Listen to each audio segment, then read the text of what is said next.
여자들이 두려워 얼굴을 땅에 대니 두 사람이 이르되 어찌하여 살아있는 자를 죽은 자 가운데서 찾느냐? 여기 계시지 않고 살아나셨느냐? 갈릴리에 있던 너희에게 어떻게 말씀하셨는지를 기억하라. 이르시기를 인자가 죄인의 손에 넘겨져 십자가에 못 박히고 제3일에 다시 살아나야 하리라 하셨느니라 한데 그들이 예수의 말씀을 기억하고 무덤에서 돌아가 이 모든 것을 11 사도와 다른 모든 이에게 알리니 이 여자들은 막달라 마리아와 요한나와 야고보의 모신 마리아와 그들이 함께 다른 여자들도 이것을 사도들에게 알리니라. 사도들은 그들의 말이 허탄한 듯이 들려 믿지 아니하나 베드로는 일어나 무덤에 달려가서 구부려 들여다보니 세마포만 보이는지라 그 된 일을 놀랍게 여기며 집으로 돌아가니라. 아멘. 오늘은 기억하라라는 제목으로 여러분들과 함께 말씀을 나누겠습니다. 예수님은 십자가에 못 박혀서 운명하셨습니다. 그런데 보통 우리의 이야기는 죽으면, 사람들의 이야기는 이제 죽으면 다 끝이 납니다. 그런데 우리 예수님의 이야기는 죽음으로 끝이 나지 않습니다. 새롭게 또 이야기가 전개가 되죠. 왜죠? 우리 주 예수님은 부활하셨기 때문입니다. 할렐루야! 우리 주님께서 모든 것을 해결하시고 복을 주시고 응답하시고 은혜를 주시고 지켜주시는데도 불구하고 우리는 아직도 그것을 깨닫지 못하고 있습니다. 왜냐하면 우리는 우리의 생각에서 벗어나기가 힘들기 때문입니다. 죽으면 끝이라고 생각하기 때문입니다. 그래서 소망이 없는 것입니다. 여러분, 죽음은 끝이 아닙니다. 시작입니다. 네, 새로운 시작입니다. 저는 몸을 수술하면 끝나는 줄 알았습니다. 그렇지 않습니다. 수술부터가 새 삶의 시작입니다. 소망을 하지 않을 이유가 없는 겁니다. 애 놓으면 그때부터 시작입니다. 끝이 아니에요. 왜 끝이라고 생각하죠? 그렇지 않습니다. 끝나야 끝나는 것이지 왜 내 스스로 끝이라고 생각하는지 모르겠습니다. 4절 읽어봅시다. 여러분 읽어주시죠. 시작. 이로 인하여 불신할 때에 문득 청하는 소리는 두 사람이 곁에 섰는지라. 자, 우리 인간들이 하는 것은 뭡니까? 없으니까, 사라졌으니까, 내 소망과 내 꿈이 사라졌으니까, 나의 계획이 모두 다 사라졌으니까, 내가 병들었으니까, 내가 아프니까, 그때부터 우리는 근심하게 됩니다. 걱정하게 됩니다. 왜 근심하죠? 무엇을 걱정하고 있습니까? 근심은 믿음의 반대말이에요. 기도하지 않는다는 것의 증거입니다. 오늘 설교의 제목이 뭐죠? 기억하라. 여러분 기억하십시오. 제발 기억하셔야 돼요. 하나님의 말씀을 잊었다는 것입니다. 근심한다는 것은. 우리는 근심할 이유가 없고 여유가 없습니다. 근심해야 될 때도 아닙니다. 지금 주님의 말씀을 믿고 살아야 되는 것입니다. 할렐루야. 1절부터 3절까지 우리가 1절부터 12절까지 읽었는데요. 1절부터 3절까지의 내용이 뭐죠? 구체적인 내용이 무엇을 말하는 겁니까? 시체가 없어졌습니다. 여러분. 예수님이 돌아가셨는데 그 시체가 없어졌단 말입니다. 1절부터 3절까지. 뭘 말하는 거예요? 근심하라는 거예요? 아니에요. 여러분 그렇게 하지 마세요. 나의 뭔가의 소망이, 나의 계획이, 나의 모든 꿈이 갑자기 없어졌습니다. 실망이 되죠. 근심이 되죠. 근데 우리는 그렇게 보면 안 된다는 거예요.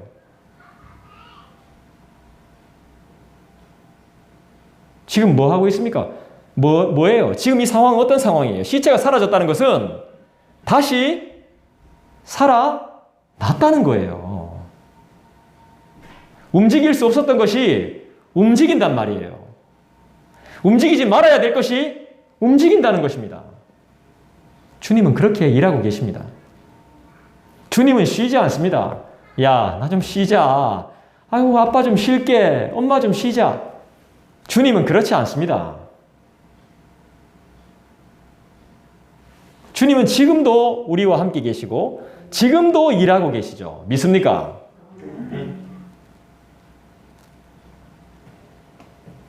주님은 우리를 너무나 사랑하시기 때문에 우리가 근심할 때, 걱정할 때 절대로 우리를 그냥 두지 않으십니다.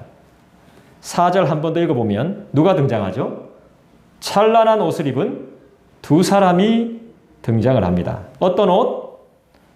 찬란한 옷. 그냥 옷이 아니죠. 평범하지 않습니다. 찬란한 옷이라고 한다면 그냥 평범한 사람은 절대 아닐 겁니다. 그죠? 찬란하다 그랬습니다. 옷이 찬란하다. 야, 옷 좋다. 진짜 이쁘다. 와, 비싸 보이네. 이런 이야기는 들었어도 찬란한 옷, 이런 이야기는, 이런 표현은 처음 들어봅니다. 이건 무슨 뜻이냐면 두 사람이 하늘에서 내려온 특별한 존재라는 뜻입니다. 특별한 존재라는 뜻이에요. 천사라고 보는 게 맞겠죠. 이 두 천사의 찬란한 복장은 부활하신 하나님의 영광을 상징하는 것입니다. 예수님이 살아나셨다는 게 맞다는 것입니다. 부활은 따라합시다. 역사적인 사실입니다. 역사적인 사실. 네, 부활은 역사적인 사실입니다. 근데 이 왜 역사를 안 믿습니까? 국사, 세계사 그렇게 그것만 공부하고 왜 기독교 역사는 안 믿습니까? 왜 기독교 역사는 공부 안 합니까? 왜 교회사는 왜 공부를 안 합니까? 있는지도 몰랐죠?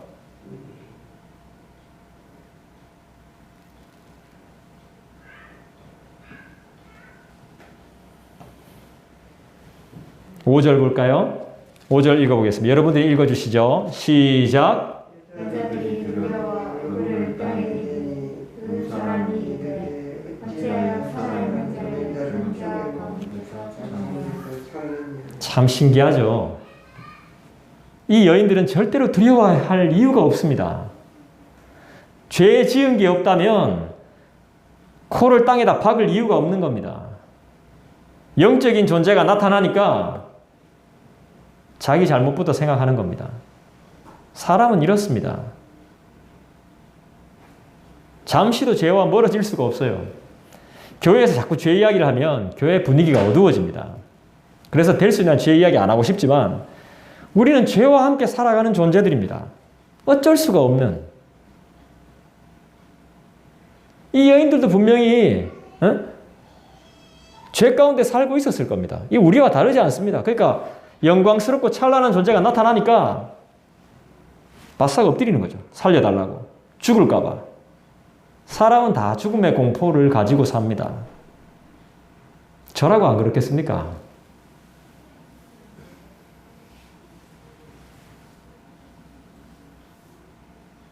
바짝 엎드리는 거예요. 지금 이 천사는 그런 말을, 야, 너의 죄를 심판하러 왔노라. 이렇게 지금 내려온 게 아니에요. 예수님이 부활하셨다는 것을 알려주기 위해서 온 건데, 놀래가지고, 이러고 있는 상황인 거예요. 이게 우리의 모습인 거예요, 사실.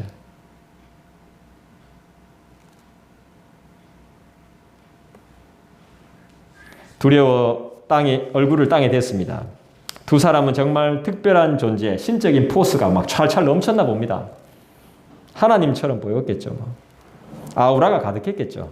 카리스마가 장난 아니었을 겁니다. 천사가 질문합니다.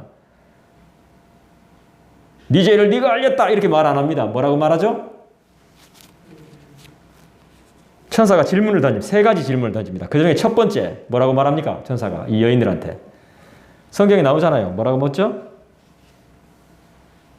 어찌하여 살아있는 그렇지. 어찌하여 아까 어떻게라고 했죠?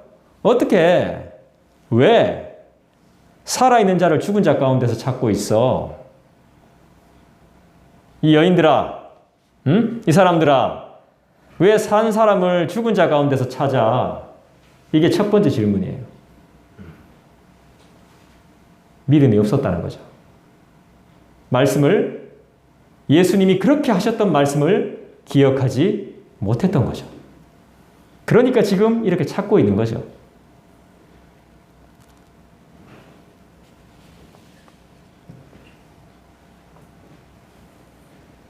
우리에게 하는 질문이죠. 우리에게. 왜 살아있으면서 죽은 자처럼 살아? 이 우리에게 하는 질문이에요, 사실. 너희는 살아있어. 왜 죽은 자처럼 살고 있어? 이렇게 하는 말이에요. 왜 그리 믿음 없이 살아? 내가 믿음을 줬는데 왜 믿음 없이 살아? 왜 교회에 다니면서 그렇게 믿음 없이 살고 있는 거야? 하면서 이렇게 말하고 있는 거예요. 우리에게 하는 하나님의 질문인 것이죠. 그러면서 우리에게 주님이 어떤 분이신지 알려줘요. 6절 봅니다. 같이 읽을까요? 시작. 여기 계시지 않고 살아나셨느니라. 갈릴리에 계실 때에 너희에게 어떻게 말씀하셨는지를 기억하라. 무슨 말씀입니까? 6절은 여기 계시지 않고 살아나셨느니라. 무슨 말이죠? 이 말씀이 지금 성경 속 여인들에게 하는 말이지만 나의 말씀으로 우린 받아야 돼요. 주님은 멀리 계시지 않고 늘 우리와 함께 계신다. 이 말이죠. 멀리서 찾지 말라는 것입니다. 새벽부터 와서 무덤에 향품 집어넣으려고 왔던 우리 여인들처럼 멀리까지 갈 필요 없다는 것입니다.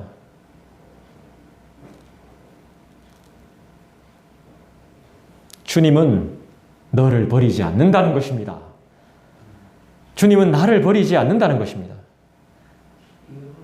주님은 한 번도 내 손을 놓은 적이 없다는 말씀입니다.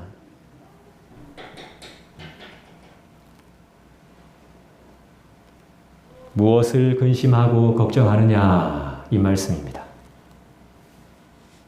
그러면서 한 가지 더 당부하죠. 6절을 자세히 한번 보십시오. 뭐라고 말씀하고 있습니까? 기억해레이.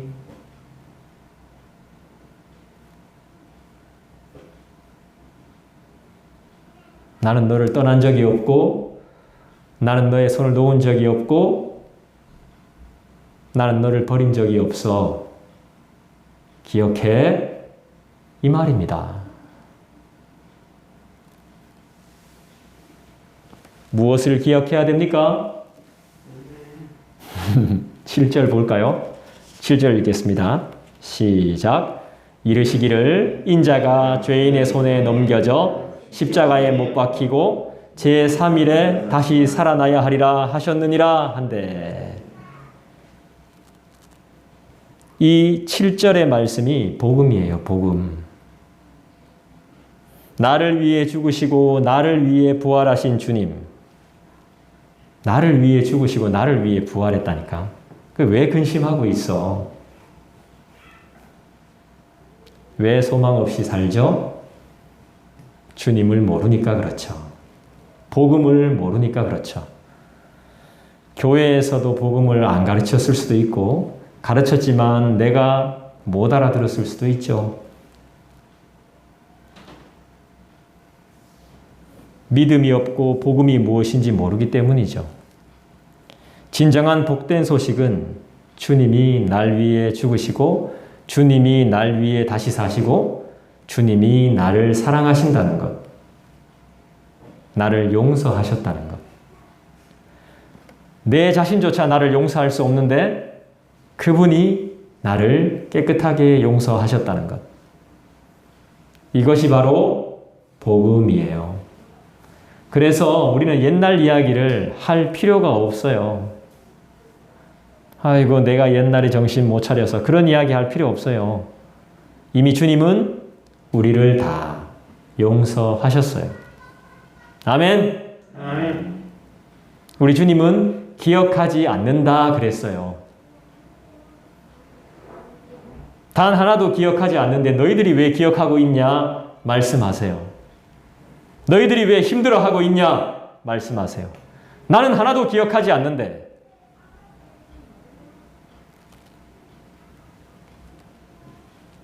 나는 너희들을 사랑하는데. 그러면 우리의 사명이 뭔지 알겠죠? 우리가 어떻게 살아야 되는지 알겠죠? 특별하게 살 필요 없죠?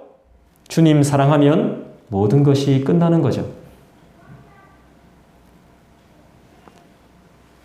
우리가 해야 하는 것은 무엇이죠? 믿음으로 살고 복음으로 만족하며 늘 기도에 힘쓰고 그 다음에 마지막으로 8절 말씀인 것이죠. 8절 읽어볼까요? 같이 읽습니다. 시작. 그들이 예수의 말씀을 기억하고. 여러분, 사랑하면 기억하죠?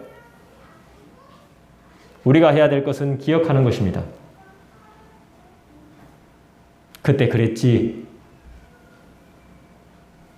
내 부모가 그때 그랬지. 내 새끼 그때 이랬지. 기억하죠? 그때 이뻤지. 그때 참 좋았지. 기억하는 것이죠. 그때 은혜를 많이 받았지. 기억하는 것입니다. 그걸 기억하면 회복될 수 있습니다. 그렇습니다. 예수님의 말씀을 기억하는 것입니다. 예수님이 말씀하신 것을 기억해서 예수님이 부활하셨다는 사실을 믿으십시오. 그럼 우리가 4절부터 8절까지를 내용을 봤는데요. 이 내용은 뭐라고 요약할 수 있을까요? 1절부터 3절은 예수님의 부활을 이야기하는 거라면 4절부터 8절은 무엇을 말하는 것이죠?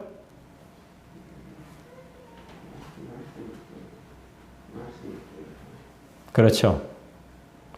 부활이 역사적인 사실이라면 그 부활을 우리는 선포해야 되는 것이죠. 선포는 전하는 것입니다. 부활을 선포하셨죠. 나는 반드시 살아난다. 그리고 너희들을 떠나지 않겠다. 너희를 사랑한다. 선포하고 있습니다. 그리고 그대로 행하셨습니다. 저는 말씀을 전한 대로 절대로 못 삽니다. 제가 설교한 대로 살까요? 못 살아요. 솔직하게 이야기합니다. 저 못 삽니다. 애는 씁니다만 못 살아요. 근데 주님은 살아내시는 거예요, 지금. 그대로 행하시는 거예요. 그래서 주님을 믿으라고 하는 거예요. 어떤 분은 이렇게 말씀하시대요. 저 깜짝 놀랐는데 그 이해는 해요. 여러분은 하나님을 볼 수 없으니까 저를 보면서 하나님을 본다고 생각하십시오. 이러대. 우와, 대단해. 저 깜짝 놀랐습니다. 무슨 뜻인지는 알겠어요. 제가 무슨 뜻인지는 알겠는데 와, 좀 그렇다.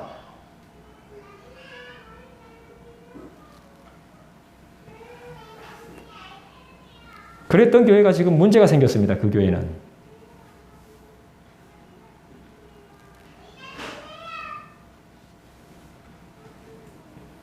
우리가 해야 할 사명은 주님의 말씀을 꾸준히 반복해서 배우고 꾸준히 반복, 익혀서 기억하는 것입니다. 아멘. 9절 봅시다. 읽어주시죠. 시작. 이 모든 것을 11사도와 다른 모든 이에게 알리니. 우리가 또 해야 할 사명이 9절에 소개되어 있죠. 뭐라고 나옵니까? 알리니. 돌아가서 알려야 되는 거예요. 교회에 머물러 있는 게 아니에요. 여러분, 교회에 적응하면 좋아요. 교회와 친해지면 좋아요. 그런데 너무 친해져 버리면요, 교인들하고 관계 때문에 밖에 나가서 알리지를 않아요. 교회 안에서 활동할 게 많거든요. 교회가 커지면 교회에서 섬겨야 될 게 많거든요. 여기서 진을 다 빼기 때문에 밖에 나가서 알릴 수가 없어요. 적당히 지내야 돼, 적당히. 남처럼 지내는 게 오히려 나아요. 좀 미안한 이야기지만. 그래야지 내가 밖에 나가서 해야 될 게 보여요. 나갔을 때. 근데 이 안이 너무 좋잖아요? 그러면 안 나가요. 안 나가려 그래. 안전합니다. 여기가 너무 재밌고 또 교제하고 또 교제, 일주일 만에 한 번씩 만나는데 교제하고 계속 놀아야지. 에? 나가서 할 그게 없어. 빨리 집에 가 쉬어야지.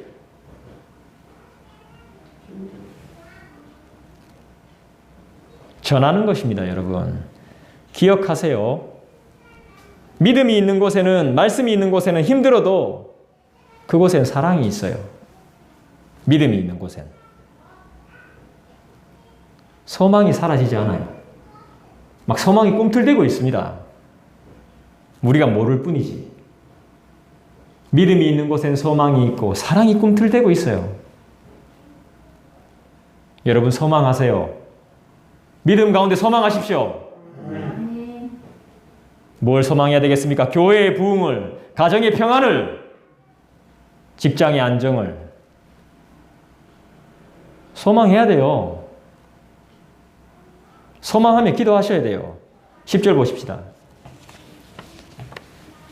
읽어볼까요? 시작. 막달라 마리아와 요한나와 야고보의 모친 마리아라 또 그들과 함께한 다른 여자들도 이것을 사도들에게 알리니라. 여러분 보십시오. 내 눈으로 직접 목격한 거, 내가 직접 체험한 거, 내가 들은 거는 반드시 전하게 돼 있습니다. 알리게 돼 있어요. 가만히 안 있습니다. 내가 봤던 정보는 반드시 알리게 돼 있어요. 복음은 정보보다 뛰어납니다. 알려야 되는 것입니다. 이들이 바로 지금 10절에 소개되고 있는 이 사람들이 바로 예수님의 부활의 진짜 증인들입니다. 여호와의 증인들한테 넘어갈 필요가 없습니다. 그 사람들은 성경을 우리보다 더 잘 압니다. 몇몇 구절들 장마다 몇 절씩 탁탁탁탁 외워가지고 말할 때마다 성경 구절이 탁탁탁탁 튀어나옵니다. 근데 그 사람들 말 믿을 필요 없습니다. 그 사람들 여호와의 증인 아닙니다. 하나님 본 적 없습니다. 그 사람들. 우리도 봤습니다. 우리도 본 적 없죠. 근데 오늘 우리는 확실하게 부활의 증인이 되는 것이죠. 여기에 동참하는 것이지. 부활이 역사적인 사실이라는 걸 알고 예수님이 선포하셨다는 것을 알고 우리도 전해야 된다는 것을 알았기 때문에 보통 유대인들은 증인이 2명 이상이면 이것이 사실이라고 인정합니다. 근데 지금 몇 명이죠? 사람들이 부활을 안 믿어요. 예수님 시신이 뭐 어디 유기됐다. 누가 가져갔다. 동물들이 물어갔다. 훼손됐다. 막 이럽니다. 부활했다는 거 안 믿는다니까. 지금 안 믿는 파들 많아요. 신학자들도 그런 사람들 많습니다. 그럼 그 왜 세마포는 왜 그대로 있노? 하면서. 많아요. 부활 가짜라고. 근데 유대법상 사람이 2사람 이상 봤으면 그게 증인이면 인정이 된다니까요. 근데 지금 몇 명입니까? 예, 3명은 분명하죠. 그죠? 셋 이상이죠. 아주 지혜로운 말이지. 셋 이상. 그리고 아까 전에 우리 주일학교 시간 때 이야기했지만 10명 막 이랬죠. 네. 근데 중요한 건요. 유대법상 2인 이상이지만 여자들은 증인으로 치지 않습니다. 그래서 부활 논쟁에서 자꾸 우리가 지는 겁니다. 남자가 증언해줘야 그게 사실로 받아들여져요. 이 여자들은 인간 취급을 못 받았는 거예요. 근데 누가복음에는 여인들이 기록되어져 있습니다. 남자는 없습니다. 증인 중에. 누가가 그걸 몰랐을까요? 기록하면서. 근데 왜 여인을 기록했을까요? 다 알고 있어요. 차 여자들 이름을 뺐으면 뺄 수도 있었을 텐데. 성경을 기록하면서. 아니면 그냥 가상의 인물 남자들을 집어넣어도 될 텐데. 누가는 정직하게 기록하죠. 믿거나 말거나 너네들 자유라고. 나는 듣고 본 것을, 내가 공부한 것을 확실하게 증거한다고. 누가는 확실했어요.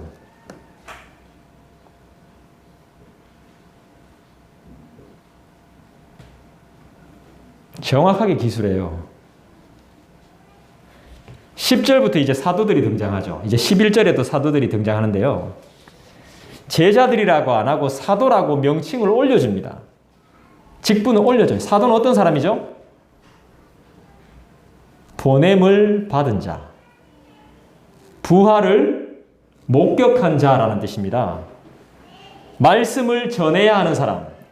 예수님과 실제로 같이 다니고 예수님의 부활을 목격하고 예수님의 말씀을 전하기 위해 보냄을 받은 자를 사도라고 말합니다. 지금 사도는 없습니다. 사도시대, 지금 사도시대거든요. 이 성경이 사도시대거든요. 사도시대가 지나면 속사도시대, 속사도시대가 지나면 교부시대, 교부시대가 지나면 지금 우리 시대예요. 없어요. 교부도 없어요, 지금은. 교부는 교회의 아버지죠. 저 같은 사람들이 교부였습니다. 지금은 그런 시대가 아닙니다. 그래서 정신 나간 사람들이 신사도주의, 신사도 시대라고 합니다. 제가 자기가 사도라고. 그런 게 어디 있어? 없어요, 그런 거. 교회 역사책에도 안 나와요. 교회사에도 그런 사람들은 사도는 없어요. 신사도주의라고 해서 막 성령 운동한다고 막 서 있는 사람 잡아뜨리고, 병 고쳐준다고 막 잡아뜨리고, 장풍 쏘고 막 이러잖아. 병 낫고. 이거 우리 해봤잖아. 기도원에서. 이거 막 돌아가고요. 이게 다 신사도주의야. 신사도주의에서 나온 성령 운동이야. 성령은 우리가 부릴 수 있는 운동이 아니야. 성령은 하나님이야. 이게 정신 나간 짓인 겁니다. 그렇게 하면 안 되는 거예요. 다 잘못된 거예요, 그게. 잘못된 것을 가르쳐서 잘못된 걸 배워서 자기가 하고 있는 거예요. 그게 마귀의 역사인지 하나님의 역사인지 어떻게 알 겁니까? 하나님은 그렇게 보여주시기도 하겠지만 거의 그렇게 안 보여주십니다. 하나님 나타나시면 아주 묵직하게 오십니다.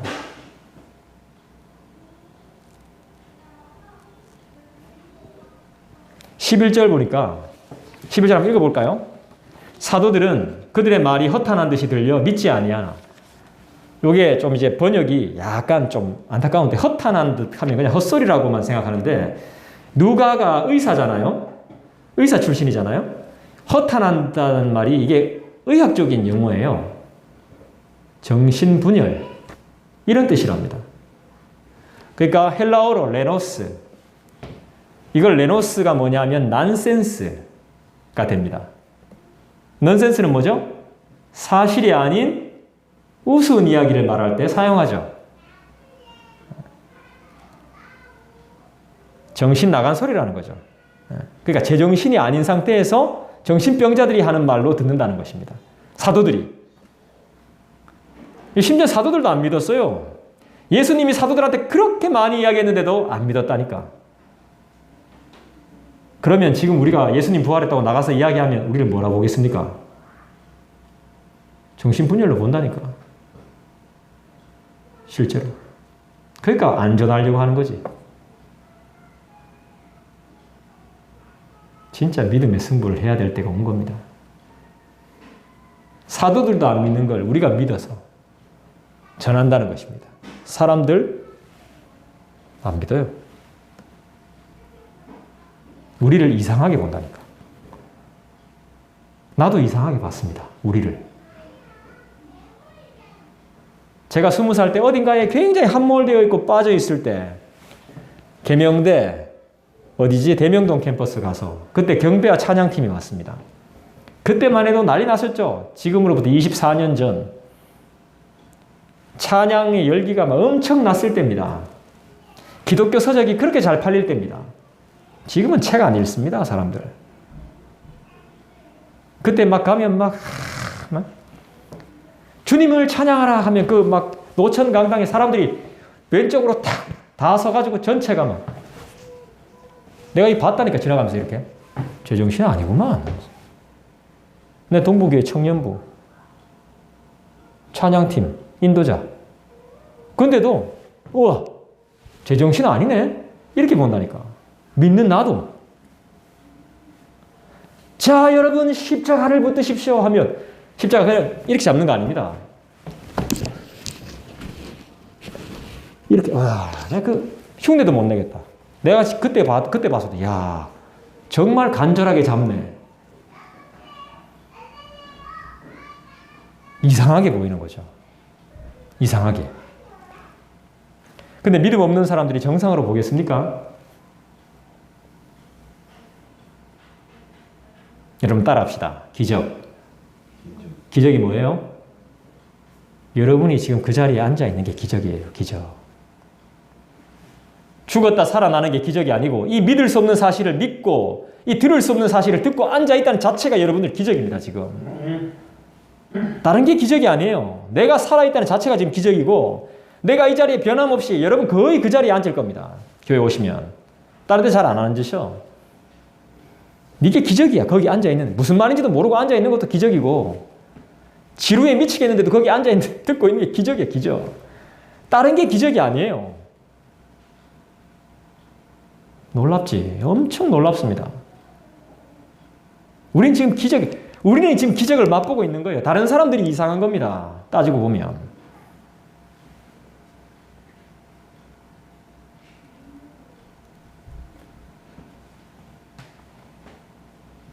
(12절) 볼까요? 마지막 절 같이 읽습니다. 시작. 베드로는 일어나 무덤에 달려가서 구부려 들여다보니 세마포만 보이는지라 그 된 일을 놀랍게 여기며 집으로 돌아가니라. 다 헛소리라고 그랬습니다. 근데 누구는 반응을 하죠? 베드로는 반응을 합니다. 근데 사실 베드로도 믿음이 없는 겁니다. 믿음이 있다고 보면 안 돼요. 지은 죄가 있으니까. 예수님 나타날 때까지 베드로는 반대쪽으로 바다로 뛰어들었던 사람이에요. 지은 죄가 있잖아, 베드로는. 말이 끝나자마자 이상하게 생각해서 직접 가봅니다. 믿음이 있으면 안 가봅니다. 가볼 필요 없습니다. 그렇구나. 주님 말씀하셨구나. 이렇게 말하지. 말씀하시는데 기억난다. 이렇게 말하지. 분명히 그렇게 말씀하셨다. 기억을 못하니까 바로 뛰어가 보는 거예요. 현장 가봤더니 없거든. 그러니까 뭐라 그래요? 베드로는 놀랍게 여기며. 놀랍게 여겼다는 것이 믿음이 생겼다는 말이 아닙니다. 너무 신기한 겁니다, 이게. 이렇게 되는 거예요.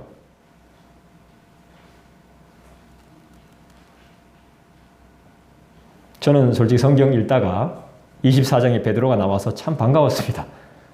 부인하고 어디 갔었나 싶었는데 여기 와 있네, 자기 집에. 죽지 않고 살아 있었구나.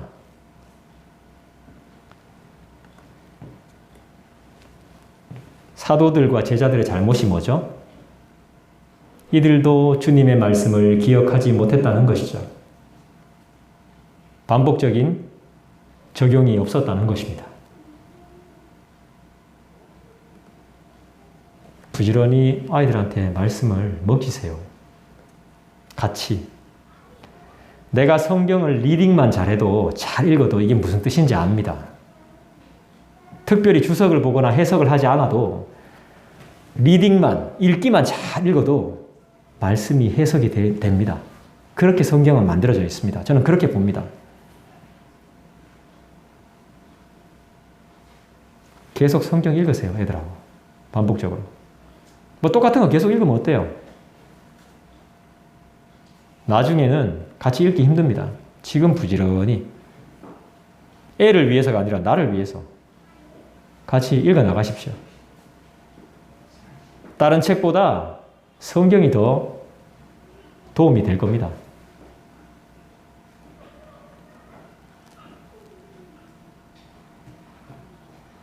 사도는 부활을 전하는 사람입니다. 보냄을 받은 사람이고 예수님의 삶과 부활을 목격한 사람이란 뜻입니다. 그런데 아무도 말씀을 기억하지 못합니다.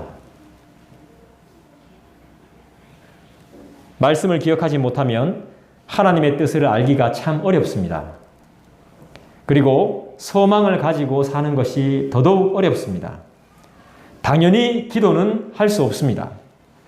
믿음이 당연히 자라지 못합니다. 그래서 말씀을 생명의 씨앗, 생명의 빛이라고 합니다.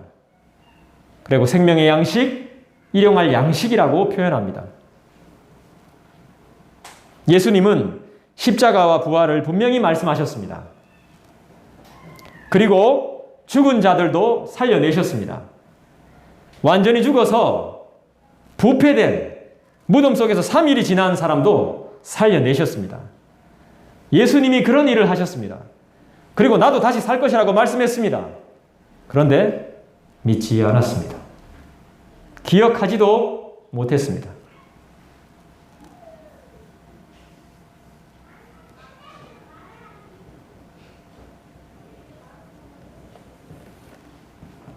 다 말씀으로 살리신 겁니다. 우리를 다 말씀으로 살리셨어요. 그럼에도 우리는 믿지 못하는 것입니다. 여러분 분명히 기억하십시오. 우리 주님이 나의 생명의 주인이십니다. 아멘. 죽음이 예수님을 이길 수 없습니다.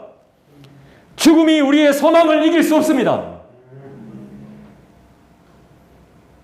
아무리 듣고 보면 뭐합니까? 세상의 권세 앞에, 죽음의 권세 앞에 다 도망가 뿌는데요. 그런데 참 신기합니다. 예수님의 제자들도 부활을 믿지 못하는데 그 당시에 살지도 않았던 우리가 믿는다고 하니까 저는 이게 너무 신기합니다. 그러니까 기적이라고요. 기적. 그러니까 성령이 우리 안에 있는 거란 말이에요. 하나님이 우리 안에 계신 거예요. 이 믿음은 내가 믿는 게 아니에요. 성령께서 우리를 믿게 해주시는 거예요. 이게 바로 성령의 역사인 거예요. 손가락이 막 거품 물고 자빠지고 이게 성령의 역사가 아니에요.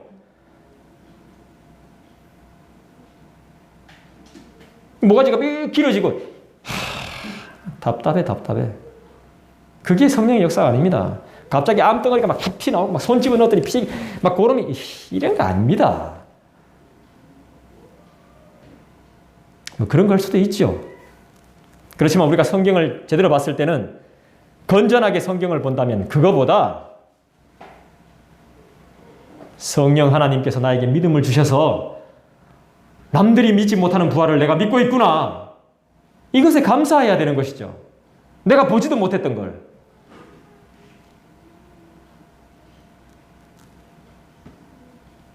진정한 기적은 우리 자녀들이 믿음으로 살고 있다는 것. 말씀대로 살지 않지만 늘 주님의 은혜로 살고 있다는 것. 그 자체가 기적이죠.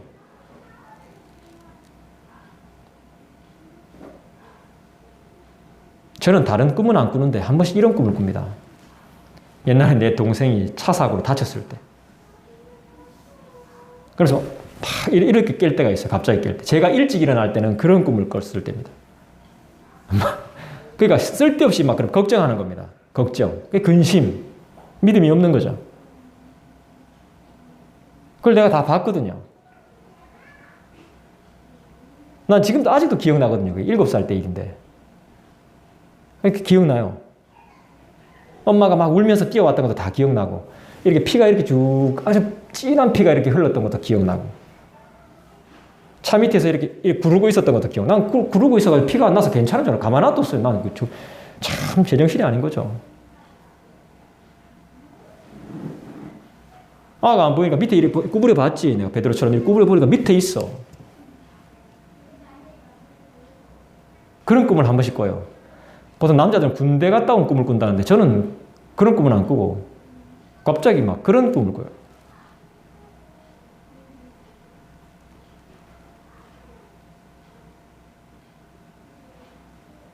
믿음이 없다는 증거겠지. 우리가 살고 있다는 자체가 기적인데, 주님이 치료해 주셔서 건강하게 됐다는 자체가 기적인데, 그 기적도 믿지 못하는 아주 연약한 믿음. 우리는 늘 아니면 때론 주님이 없는 것처럼 살지만 꿈을 더 믿고 신뢰하지만 우리 주님은 우리를 단 한 번도 잊은 적이 없다는 사실이죠. 우리가 그렇게 살아도 우리 주님은 한 번도 우리를 그렇게 잊은 적이 없습니다. 우리가 주님의 다시 사심을 믿는 것은 우리의 지혜가 아닌 성령 하나님의 인도하심인 줄 믿습니다. 그러니까 우리가 증거야. 우리가 증인이야. 마지막으로 9절부터 12절까지의 내용을 요약한다면 어떻게 이야기할 수 있겠습니까? 무엇을 말씀하고 있는 것입니까? 우리의 사명을 이야기하는 것이죠. 우리가 마땅히 전해야 될 것을 이야기하는 것이죠. 부활의 소식을 전해야 됩니다. 어떻게 가만히 있을 수 있습니까?